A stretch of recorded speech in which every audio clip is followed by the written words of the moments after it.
अस्सलाम वालेकुम, मैं सफ़ीना ख़ान। सॉरी, थोड़े दिन ज़रा बिज़ी रही, उसकी वजह से मैं ना लाइव आ सकी और ना ही मैंने कोई व्लॉग किया। सोचा अभी बहुत सारी चीज़ें पाइल अप पड़ी हुई हैं, एक बल्कि इमरान खान के ऊपर भी व्लॉग करना बहुत ज़्यादा ज़रूरी है कि उन्हें कौन मारना चाहता है और उनकी अपनी पार्टी में कौन से ऐसे लोग हैं जो माइनस करना चाहते हैं।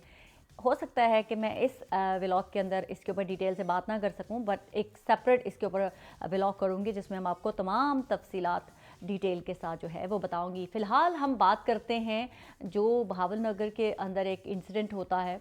पुलिस वाले जो हैं वो एक घर के अंदर जाते हैं और वहाँ पर उनसे ज़ोर कोप करते हैं और उसके बाद जो घर वाले हैं वो उनको पकड़ लेते हैं। ऑन रिकॉर्ड जो है उनकी फुटेज बनाई जाती है और वो जो घर के अफराद हैं वो क्लेम करते हैं कि इन लोगों ने उनसे 1 लाख रुपए रिश्वत भी मांगी और इन्होंने कहा कि इस घर में बिना वारंट के जो है वो घुस आए। और उसके बाद जो एक प्रोपेगेंडा जो है हमारी पाक अफवाज के ख़िलाफ़ शुरू किया गया, वो एक ना ख़त्म होने वाला सिलसिला है। स्पेशली एक पॉलिटिकल पार्टी उसके ऊपर बहुत ज़्यादा खेल रही है। PMLN के भी बहुत सारे सहाफ़ी प्रो PMLN, क्योंकि मुझे तो चेहरे पता है कि कौन सा वाले से बिलोंग करता है कौन सा नहीं। PTI के लोग भी बहुत ज़्यादा इसके ऊपर खेल रहे हैं।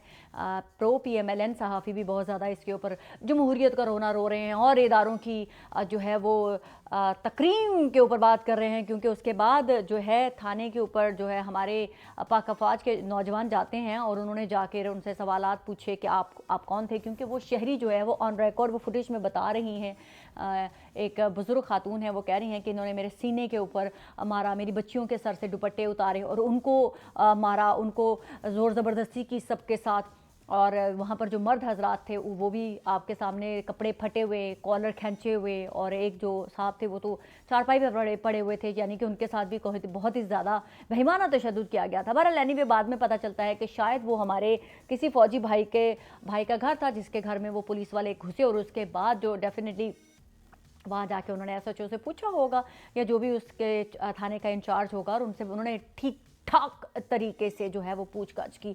उसके विजुअल जो है वो हर तरफ फैले में, मेरे बताना ज़रूरी नहीं है। मुझे ऑल्दो सिंपैथी है अपने पुलिस वाले भाइयों के साथ, ये नहीं मैं कह रही, लेकिन PTI के वो लोग जो आज मजाक उड़ा रहे हैं हमारी पाक अफवाज का, और पहले चंद दिन पहले तक यही PTI वाले जो है वो रो रहे थे कि पंजाब पुलिस हो या पाकिस्तान की पुलिस हो, उन्होंने कैसे हमारी माओ बहनों की इज्जतों पर हाथ डाला, कैसे हमारे लीडरान को उठाया घरों से और उन्होंने उनके साथ क्या क्या जुल्म सितम नहीं किए। और यही PMLN भी माजी में इसी पुलिस के मुतालिक जो है वो ये कहती रही है कि ये जो है हुकूमत का आलाकार बनती है पाकिस्तान की जो पुलिस है, यानी कि हमेशा हम पाकिस्तान की पुलिस बेचारी हमेशा कंट्रोवर्सीज़ में घिरी रहती है। उसकी एक बड़ी मेन वजह यह है कि पाकिस्तान की पुलिस को सियासी बना दिया गया है। जो भी कोई पाकिस्तान के अंदर पॉलिटिशियंस आता है वो पाकिस्तान की पुलिस को अपने घर की लौंडी की तरह इस्तेमाल करता है, उसको अपने मुखालिफिन के तौर पर ज़ोर ज़बरदस्ती उनको, यानी कि मजबूरन पार्टियां छुड़वाना, पार्टी स्विच करवा कर अपने हक में वोट दिलवाना, उनकी माओ बहनों बच्चों को उठा लेना और करवा कर ये तमाम के तमाम अदाकार हमारी पाक जो है वो पुलिस बनती है। पुलिस ने अपने आप को कंट्रोवर्शियल बनाया है, वो इसकी बड़ी रीज़न वो बेचारे क्या करें। अगर आप ना मानेंगे सियासतदानों की बातें तो उनको खुडे लाइन लगा दिया जाता है, उनको निकाल दिया जाता है नौकरी से, तो वो बेचारे मजबूरी में उन लोगों को यस सर करना पड़ता है। अगर यहाँ पर जिनके पेटों में मरोड़ उठ रहे हैं कि जी बड़ा हो गया, तो मेरा आप सबसे एक सवाल है कि क्या ही तमाम अच्छे हों आप, तमाम के तमाम पाकिस्तान के जो बड़े इदारे हैं, पाकिस्तान की फ़ौज के तमाम बड़े भी ये डिसाइड कर लें और पाकिस्तान की पुलिस के भी तमाम बड़े ये डिसाइड कर लें कि आइंदा के बाद किसी भी सियासतदान के घर के बाहर जो पाक पुलिस है ना वो लौंडी बन के नहीं भिड़ेगी, किसी की बेटी को लेकर दर्जी के पास नहीं जाएगी, किसी के बेटे को पान खिलवाने के लिए नहीं लेके जाएगी, और किसी के पोते पोतियों को बर्थडे पर नहीं लेके जाएगी स्क्वाड के साथ, तो पाकिस्तान की पुलिस भी ठीक हो जाएगी। फिर पाकिस्तान की पुलिस भी जब वो उनके अंदर ये ग्रेस आ जाएगी कि हमें मिसयूज नहीं किया जा सकता, जब पाकिस्तान की पुलिस के आला ओहदेदारान अपना स्टैंड लेंगे अपने इदारे के लिए, तो तब इन सियासतदानों को जो है वो हिम्मत नहीं होगी कि आप लोगों को ये मिसयूज कर सकें या आप लोगों की पावर का नाजायज़ फ़ायदा उठा सकें। एक सियासतदान आता है, वो आपके कान ट्विस्ट करता है और अपनी मर्जी में जो है वो काम करवा लेता है। फिर दूसरा सियासतदान आता है, फिर वो हमारी पाकिस्तान की जो पुलिस है उसके कान ट्विस्ट करता है और अपनी मर्जी में जो है जो उसका दिल आता है वो करवा लेता है। यही PMLN जो थी, जब ये इक़्तिदार से बाहर थी तो इमरान खान ने भी खूब पुलिस को इस्तेमाल किया इनके खिलाफ। और जब मोहतरमा बेनज़ीर भुट्टो के दौर में आप याद करें, उनके सरों के दुपट्टे जो है वो नुसरत भुट्टो के सर से दुपट्टा तक छीना गया, वो यही पुलिस ही करती थी। मरहुमा कलसूम नवाज की गाड़ी तक उठाई गई, इसी पुलिस ने उठाई थी। और मरियम नवाज को हथकड़ियां भी इन्होंने ही लगाई थी। तो जो इमरान खान की बीवी को भी यही पुलिस लेके जा रही है। तो मुझे ये बताएं कि जब आप लोगों के दुश्मनों के ऊपर ये पुलिस वार करती है तब पुलिस बड़ी अच्छी हो जाती है, बहुत अच्छी होती है। और जो बैठ के तमाशे देखने वाले होते हैं बड़े इंजॉय कर रहे होते हैं। और बाद लोगों ने बड़ा पाक फौज के ऊपर सवाल उठाया कि ये पाक फौज तब कहाँ थी जब 9 मई के जो वाकयात हो रहे थे, तो इनको तब क्यों नहीं इबरत का निशान बनाया गया, तब इनको क्यों नहीं रोका गया। मेरे ख्याल से थोड़ा सा एक बात करना बहुत ज़रूरी है। 9 मई के अंदर एक लीडर ने अपने वोटर एंड सपोर्टर को जो है वो उनका ब्रेन वॉश किया, उनके लीडरान ने ब्रेन वॉश किया और मॉब की सूरत में पाक अफवाज के ऊपर हमला करने के लिए तैयार किया। ऐसी सूरत में पाक अफवाज जब समझ चुकी हो कि इनकी इंटेंशन वो नहीं है जो ये करने जा रहे हैं, लेकिन इनके पीछे बैठे हुए वो लीडरान जो इनको इंस्टिगेट कर रहे हैं, मेन कसूरवार वो हैं, तो ऑब्वियसली वो ऐसी सिचुएशन में पाक अफवाज कभी भी आम शहरियों पर गोली नहीं चला सकती। उन्होंने जो कोई तोड़फोड़ करना चाहता था उन्होंने कर नहीं दिया।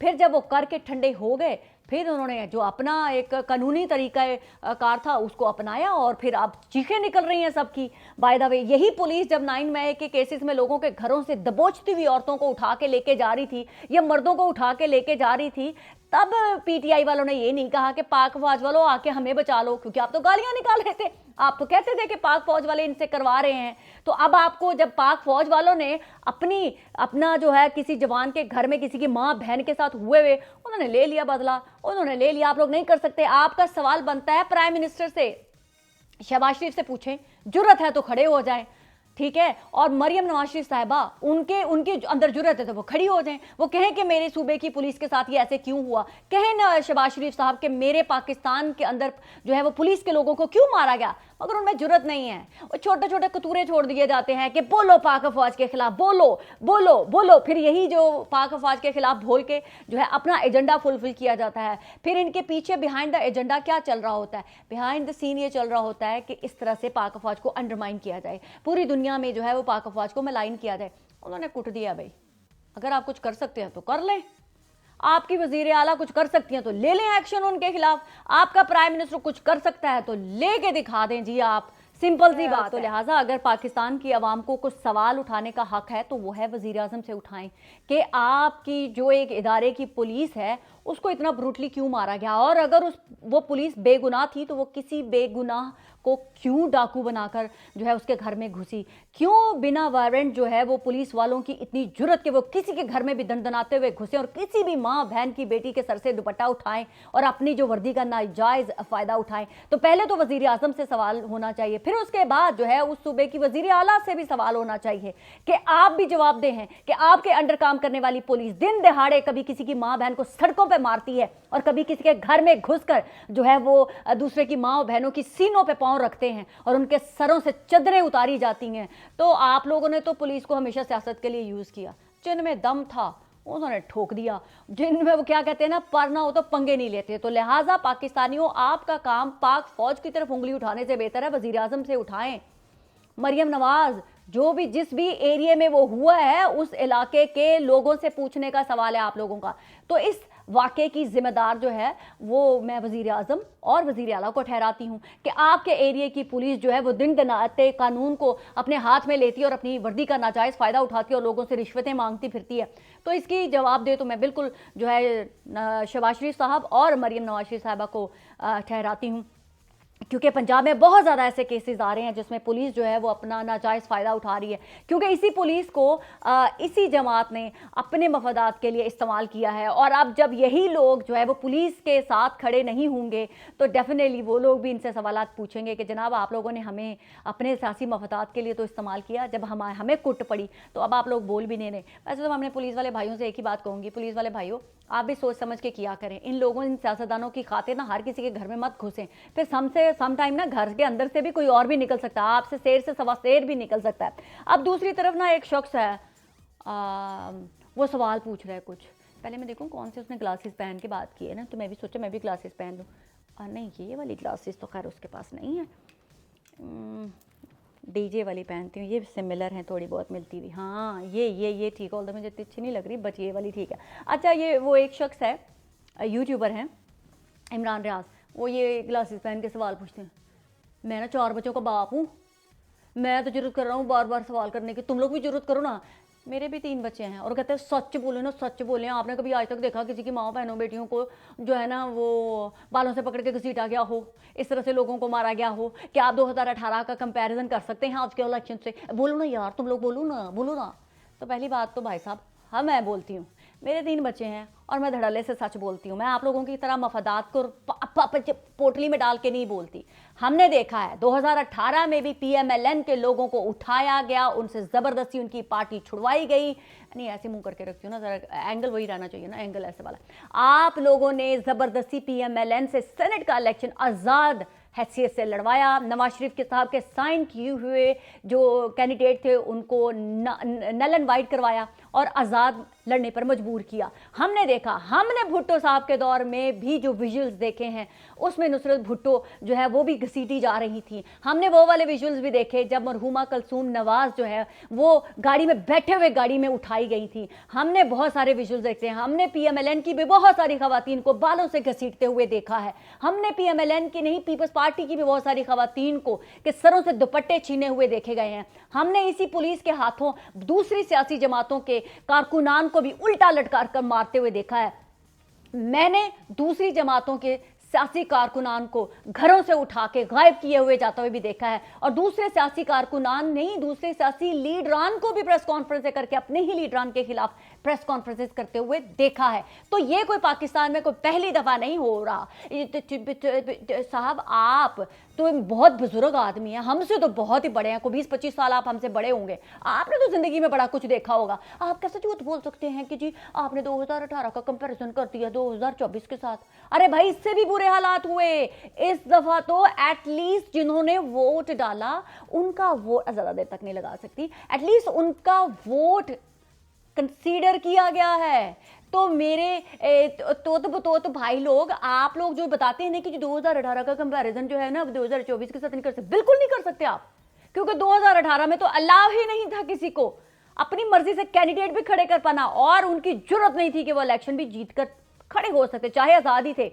इस दफा तो देखें, मां सदके जाए वारे न्यारे, आजाद लोग खड़े हुए और लोग जीत भी गए। केपी की पूरा क्लीन स्वीप कर दिया, और आप कह रहे हैं हम 2018 का कंपैरिजन, बिल्कुल सही कह रहे हैं आप, 2018 का कंपैरिजन 2024 से बनता नहीं है।